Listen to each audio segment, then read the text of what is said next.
In the endless expanse of space, where light from distant stars flickered faintly through a cosmic sea of black, the Enrath diplomatic vessel drifted silently toward a pale blue orb.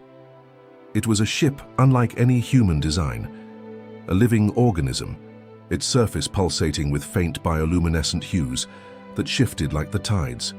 Each beat of its translucent membranous hull exuded a soft hum, resonating in harmony with the void. Inside, Kyle-Tar, a seasoned diplomat of the Enrath people, meticulously documented his impressions in his Lumina, a symbiotic journal embedded into his arm. The device absorbed not just words, but the emotions and sensory experiences of its host, creating a vivid, living record of their journey. Kyle-Tar's form was both alien and mesmerizing. His body shimmered translucently, resembling liquid crystal, with intricate bioluminescent patterns flowing across his skin like the slow dance of water rippling under moonlight. These patterns were not mere decoration, but a language, an outward display of his thoughts and feelings. His multifaceted eyes, capable of perceiving spectrums of light and sound far beyond human capability, glimmered with curiosity as he observed the rapidly approaching planet, Earth. For the Enrath, diplomacy was more than a duty, it was a sacred calling. Their civilization thrived on harmony, valuing connection and understanding above all else. To Kyle-Tar, the mission to Earth was particularly intriguing. Humans, a species still in its technological adolescence, had earned a reputation in the galactic community as erratic and aggressive. Yet there was something compelling about them, an untamed vitality that defied conventional understanding. The third sphere of this system pulses with energy, chaotic, unpredictable, yet undeniably alive, Kyle-Tar noted in his Lumina. The bipedal inhabitants, though primitive in their methods, exude a kind of persistence that warrants further study. It is unlike anything I have encountered. The Earth's atmosphere resisted his descent, a shroud of azure and white wrapping tightly around his ship.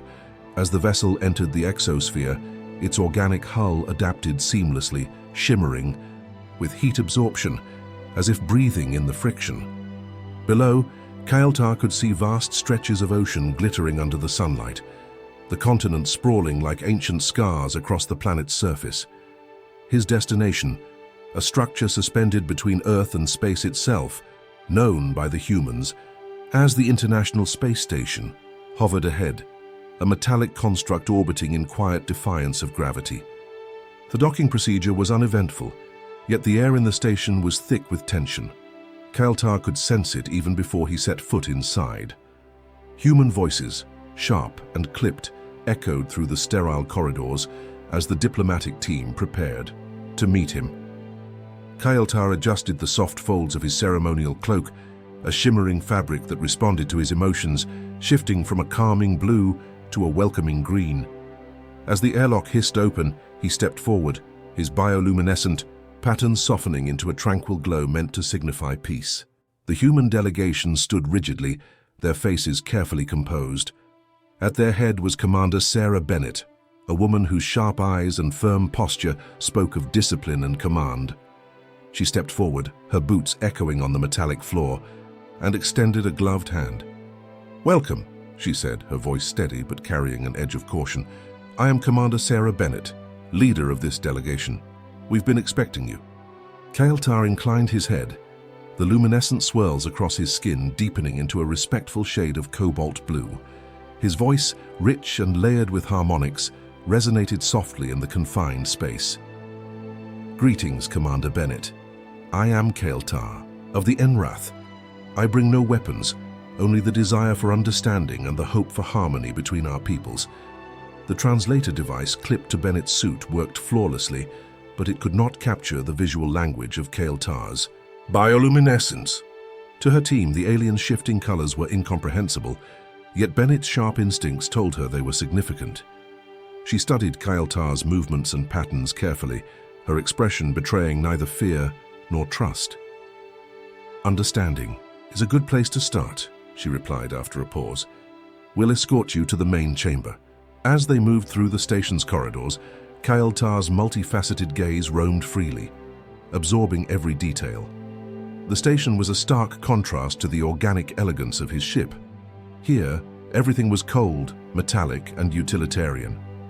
The human's ingenuity was evident in the intricate systems of wires and panels that sustained life in this artificial environment, but to Kale Tar, it felt rigid.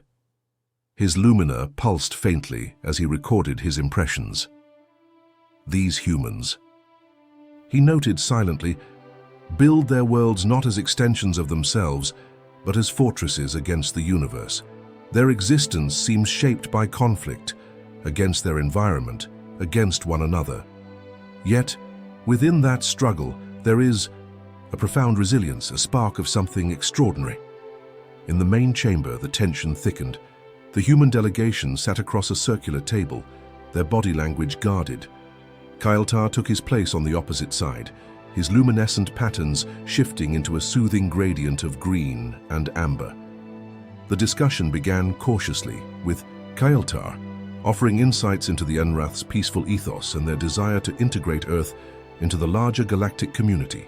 But the humans were skeptical. One of the scientists, a wiry man named Dr. Elias Grant, leaned forward, his tone sharp. "Forgive my bluntness," he said, his eyes narrowing, "but why now? Why has your species waited until this moment to make contact with us? Surely with your advanced capabilities you've known about us for centuries." Kyle Tar's patterns dimmed briefly, a sign of introspection. His voice lowered, resonating with a hint of sorrow. "Your species has walked a path of great volatility. We observed from afar, uncertain if our presence would bring guidance or destruction. It was only when your species reached beyond your atmosphere, defying the chains of your world, that we deemed you ready. But even now there are questions about your readiness to join the stars." His words hung in the air, and the humans exchanged uneasy glances. Bennett's voice cut through the tension. "What questions?" she asked, her tone measured but firm. Kyle Tar's gaze met hers, his patterns shifting to a muted violet, an expression of both curiosity and caution. "You have survived great trials," he said slowly, "yet the scars of those trials remain.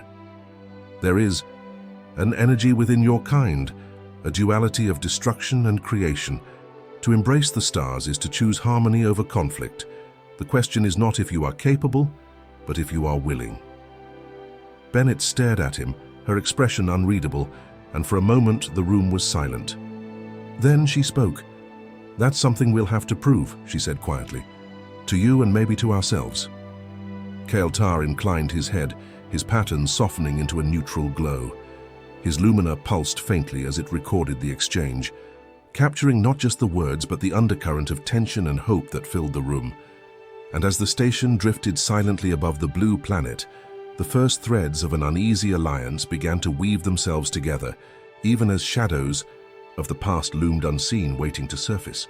As Kyle Tar stepped deeper into the metallic confines of the International Space Station, the atmosphere around him grew heavier, charged with an invisible current of apprehension. Every glance from the human crew, every hushed whisper exchanged behind his back, felt like a subtle reminder of the vast gulf that separated him from the people he had come to meet. His bioluminescent patterns shifted to a calm, steady green, an intentional signal of non-aggression, yet he could feel the weight of their unease pressing against him like an invisible wall.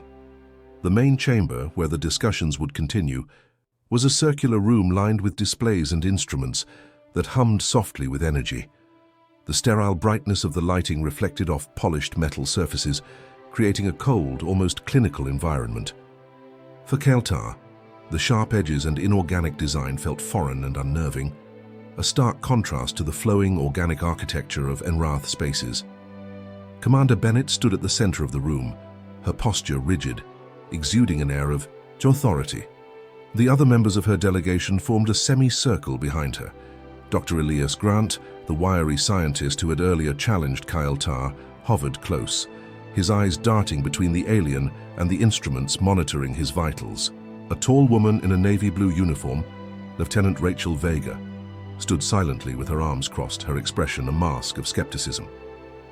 "Take a seat," Bennett said, gesturing to a chair that had been adjusted to accommodate Kale Tar's fluid form. Her voice was calm but carried an edge of formality, as though each word was carefully measured. Kael'thar moved with deliberate grace, his bioluminescence dimming to a neutral shade of amber. He eased into the seat, his liquid-like body adapting effortlessly to its contours.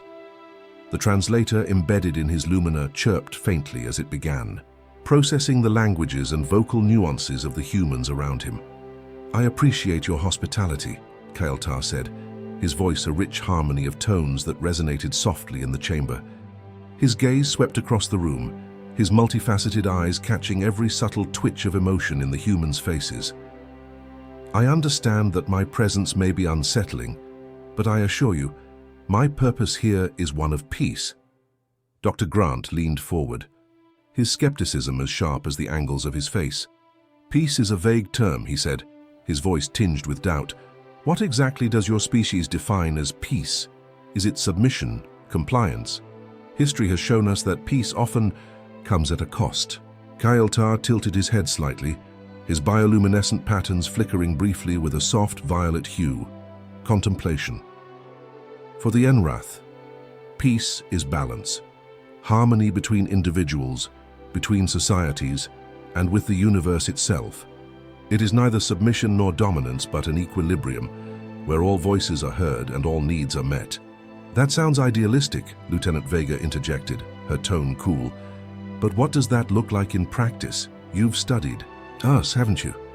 You know we're not exactly harmonious."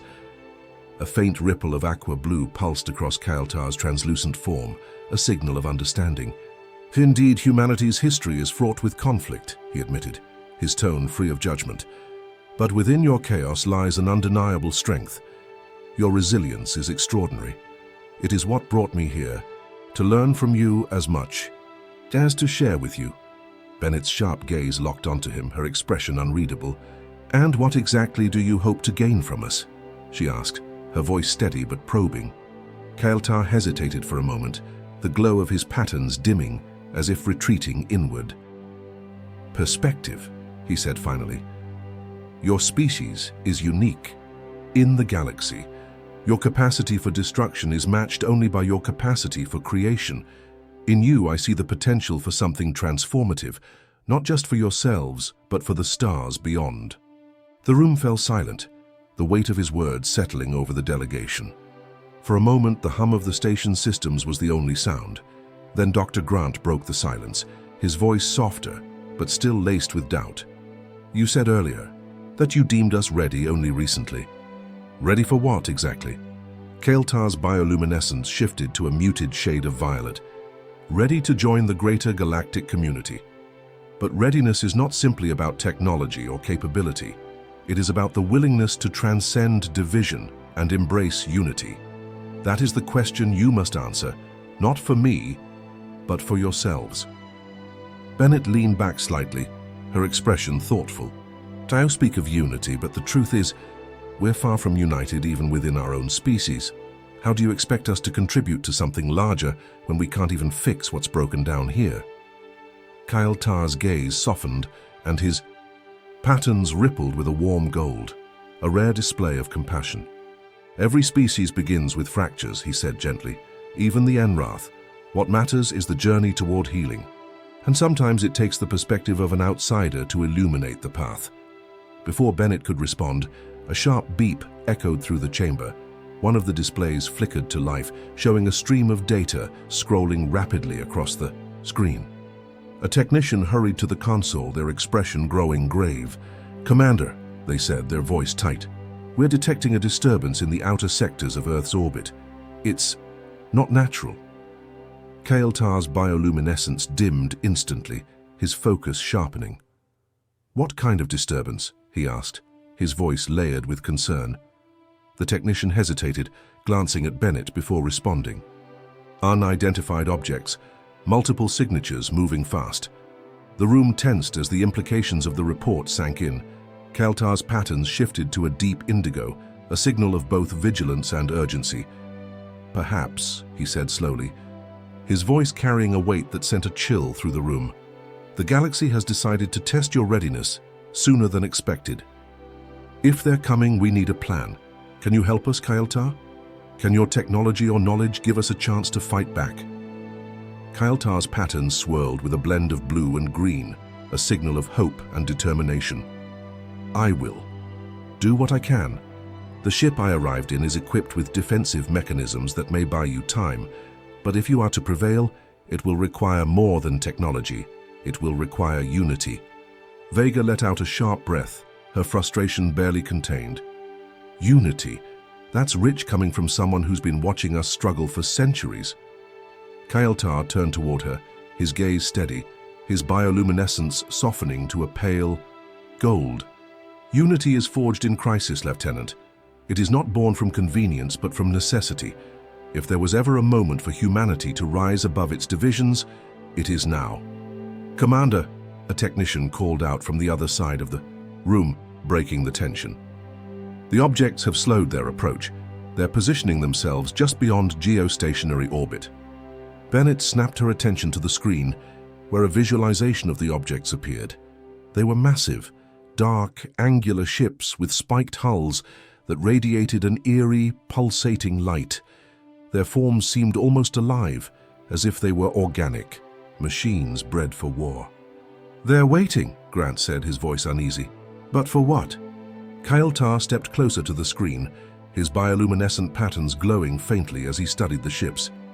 "They are calculating. The Dominion rarely strikes without strategy. They will observe, analyze your weaknesses, and strike with precision." "Then we need to act first," Bennett said decisively. "Grant, Vega, coordinate with ground forces. I want every available defense system ready to fire on my command. Kyle-Tar, you said your ship has defensive capabilities. Can it interface with ours?" "It can," Kyle-Tar replied, his tone firm. "But its power is limited. My ship was designed for diplomacy, not warfare. If we are to use it effectively, it must be in conjunction with your systems." "Then let's make it happen," Bennett said, her determination unwavering. She turned to the rest of the room. "This is no longer a diplomatic encounter. This is survival. We either face them together, or we fall divided." The team moved swiftly, each member taking their role as the ISS transformed into a command center for Earth's first interstellar defense. As Kyle-Tar interfaced his ship with the station's systems, his bioluminescence pulsed with a rhythmic glow, a silent prayer, not to gods, but to the hope that humanity's resilience would be enough. Far above, the Drathian ships lingered, in eerie silence, their ominous presence casting a shadow over the blue planet below. They waited like predators stalking prey as the clock ticked down to an inevitable confrontation. The Drathian ships loomed ominously above Earth, their spiked angular hulls radiating a faint pulsating light that sent shivers down the spines of those who gazed upon them. Inside the International Space Station, the tension was palpable. Every member of the crew moved with a purpose, their actions swift yet weighted by the understanding that they were standing on the precipice of an unprecedented conflict. For many, this would be humanity's first true confrontation with an extraterrestrial threat, a moment that would either unite them or doom them. Commander Bennett stood at the helm of the station's command center, her piercing eyes scanning the holographic displays that projected real-time data from Earth's defense systems. The satellite feeds revealed the Drathian fleet as dark silhouettes against the backdrop of the planet, their menacing stillness an unnerving contrast to the frantic activity aboard the ISS. "Status report," she demanded, her tone sharp, cutting through the murmurs of her team. Dr. Grant, seated at a terminal flooded with streams of alien and human data, glanced up. "The Drathian ships are holding position in geostationary orbit. Their scans have intensified, but they've made no aggressive moves yet." Bennett frowned. "They're waiting for something. Kyle-Tar, what's their strategy?" Kyle-Tar, standing near the station's interface console, was deeply focused, his bioluminescent patterns shifting in complex fluid sequences of violet and amber, signals of deep concentration and concern. The Drathian rarely strike without calculation. They may be gauging your technological capabilities, or worse, sowing fear to weaken your resolve. Their delay is not hesitation, it's preparation. Lieutenant Vega approached the command table, her face hardened with determination. "So what do we do? Sit and wait until they decide to attack?" "No," Bennett said firmly. We Act now. If they're analyzing us, we need to disrupt their plans before they finalize them. Kael'thar, you mentioned your ship has defensive capabilities. Can we use it offensively? Kael'thar's glowing patterns shifted to a deep indigo, a signal of caution. My ship is equipped with a gravitic disruptor, designed to neutralize small-scale threats and deflect debris. It is not a weapon of war, but if integrated with your systems, it could temporarily destabilize their fleet's shielding. Grant's head snapped up, his interest peaked. A gravitic disruptor. That could work. If we can weaken their shields, we could use Earth's missile systems to deliver a decisive strike. Bennett nodded. Good. Let's make it happen. Vega, coordinate with ground command. I want all missile systems targeting their largest ship. Grant, work with Kael'thar to integrate his ship into our network. Time is not on our side. The team moved with military precision. Kael'thar, despite being an outsider, worked seamlessly alongside the human crew, his bioluminescent patterns flickering in concert with the pulsating lights of the station systems. His ship, still docked outside the ISS, emitted a low hum as it interfaced with Earth's technology, forming a fragile but functional hybrid defense system. As the final connections were established, the Draythion fleet suddenly stirred.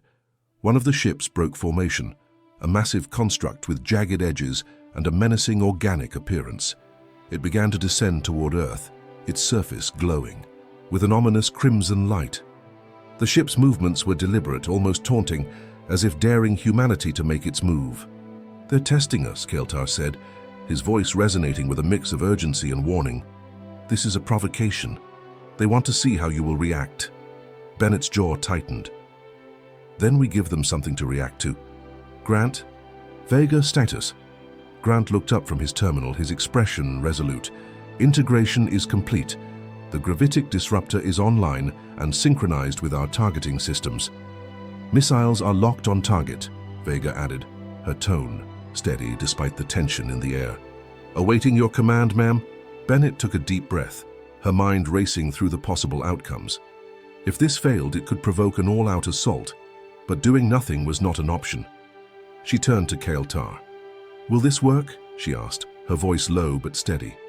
Kael'thar's bioluminescent patterns shifted to a calm green, a rare display of confidence.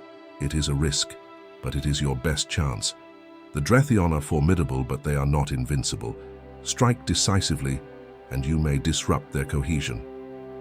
Bennett nodded, her decision made. Vega, Grant, fire the disruptor and launch. The missiles. The station hummed with energy as the gravitic disruptor powered up. Outside, Kael'thar's ship began to glow, its organic structure pulsing in rhythm with the station's systems. A sudden wave of invisible energy rippled outward, striking the Draythion fleet. On the monitors, the ships shuddered, their shields flickering as the disruptor destabilized their energy fields. Missiles away, Vega announced, her voice cutting through the tense silence. From Earth's surface, a barrage of missiles streaked toward the lead Draythion ship. The room watched, in silence as the projectiles closed the distance, their trails illuminating the dark void. The first impact erupted in a brilliant explosion, followed by a cascade of detonations that engulfed the Draythion vessel. Its hull fractured, pieces breaking away as secondary explosions rippled through its structure. Cheers erupted in the command center, but Kael'thar's bioluminescence remained dim, his focus unbroken. Do not celebrate yet. The Dominion will not retreat so easily. As if in response to his words, the remaining Draythion ships began to move, their angular forms aligning in a precise formation. Their hulls glowed with an intense light, and energy readings spiked across the monitors. Commander, Grant said, his voice trembling, they're retaliating. Bennett's eyes narrowed. Brace for impact, we're not done yet. The station shuddered as the Draythion ships unleashed a coordinated strike, their weapons lighting up the void. In the chaos, Kael'thar's bioluminescence surged, his patterns glowing brighter than ever. This is your moment, he said, his voice carrying an unshakable resolve. Prove your resilience, prove your unity. The International Space Station shuddered under the force of the Draythion retaliation. Beams of intense, concentrated energy streaked through the void, some glancing off Earth's upper atmosphere while others targeted the ISS itself. Alarms blared within the station, red lights flashing in every corridor as crew members scrambled to maintain control. Each tremor felt like the prelude to destruction. Commander Bennett gripped the edge of the command table, her knuckles white as she shouted orders over the cacophony. "Grant, I need a full systems report now. Vega, divert all power to the station's shields." Dr. Grant's fingers flew across his terminal as streams of data illuminated his screen. His voice was tight with urgency. "Structural integrity at 70%. The shields are holding, but barely. If they focus their fire, we won't last long." Kael'thar, standing at the heart of the chaos, was calm yet intensely focused. His bioluminescent patterns glowed in rhythmic waves of amber and indigo, signs of deep thought and vigilance. He observed the Dretheon ships on the holographic display, their movements precise and coordinated, like a predator closing in on its prey. "They are testing your limits," he said, his voice carrying over the noise. "If they sense weakness, they will strike with full force." "Then we can't let them see weakness," Bennett snapped, her voice unwavering despite the rising tension.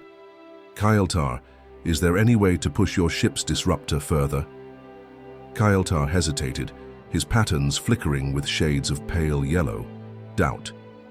The disruptor is nearing its limits. Overloading it could disable the system entirely or worse, cause catastrophic failure." Bennett's gaze bore into him, her determination unshaken. "If we don't try, none of this will matter. Do it." Kael'thar inclined his head, his bioluminescent patterns shifting to a resolute green. "Very well, but the risk is high. I will need full access to your systems to synchronize the overload." "Grant, make it happen," Bennett ordered without hesitation. "Vega, keep those shields up. We need every second we can get." As the team worked with desperate efficiency, Kael'thar interfaced his ship directly with the station's systems.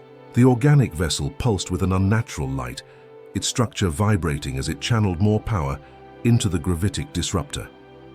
On the holographic display, the Dretheon ships adjusted their formation, their largest vessel beginning to charge, a massive energy weapon. "They're preparing a final strike," Grant warned, his voice breaking slightly. "We're out of time." Kael'thar's voice was steady, a stark contrast to the chaos around him. "The disruptor is ready. When activated, it will generate a wave strong enough to destabilize their fleet, but it will burn out the core of my ship." Bennett's eyes locked with Kael'thar's multifaceted gaze. "Will you survive?" Kael'thar's bioluminescence dimmed. Slightly, his voice softer. "My survival is inconsequential compared to yours. If humanity falls today, the galaxy will lose something irreplaceable." Bennett swallowed hard, the weight of his words settling heavily on her shoulders. She nodded. "Then let's make sure we don't fall. Grant, activate the disruptor on my mark." The room held its collective breath as Bennett stared at the holographic display, the Dretheon weapon growing brighter with every passing second. The Earth loomed behind the station, a fragile and beautiful reminder of what they were fighting to protect. "Mark!" Bennett shouted. The ISS shook violently as the disruptor fired. An invisible wave of gravitational force rippled outward, striking the Dretheon fleet with devastating precision. Their ships trembled and lurched, their formations breaking apart as their shields failed. On the display, energy signatures flickered and died, and one by one the smaller Dretheon vessels were consumed by secondary explosions. The room erupted in a mixture of cheers and cries of relief, but the celebration was short-lived. Kael'thar's ship, pushed beyond its limits, began to disintegrate, its organic hull collapsing into itself. Sparks flew from the station's systems as the connections severed violently. "Kael'thar!" Bennett shouted, turning toward the alien diplomat. He stood still, his bioluminescent patterns flickering weakly. The loss of his ship had clearly taken a toll, his form visibly dimmer. "I am here," Kael'thar said, his voice strained but steady. "The Dretheon will retreat for now, but they will remember this day." Grant looked at his console, his expression grim. "Commander, the largest Dretheon ship is still operational. They're pulling back, but they're not gone." Bennett exhaled sharply. We'll deal with them when they return. For now, we've bought ourselves time. Kael'tar's gaze shifted to the holographic Earth, his patterns stabilizing into a soft, golden glow. Time is a gift, Commander. Use it wisely. Humanity has shown today that it is capable of more than I ever imagined. Do not squander this unity when the threat fades. Bennett stepped closer to him, her voice quiet but resolute. We won't. And we won't forget what you've done for us, Kael'tar. You've shown us what's at stake, what we're capable of. Kael'tar inclined his head, his bioluminescence pulsing faintly. Your path is your own now. Walk it with purpose. As the Draythion ships disappeared into the darkness of space, the room fell silent, the weight of what had transpired settling over the crew. Humanity had faced its first galactic trial and emerged bruised but unbroken. Yet Bennett knew, as did everyone present, that this was not the end. The Draythion would return, and when they did, Earth would need to be ready. For now, though, there was hope, fragile, flickering, but alive.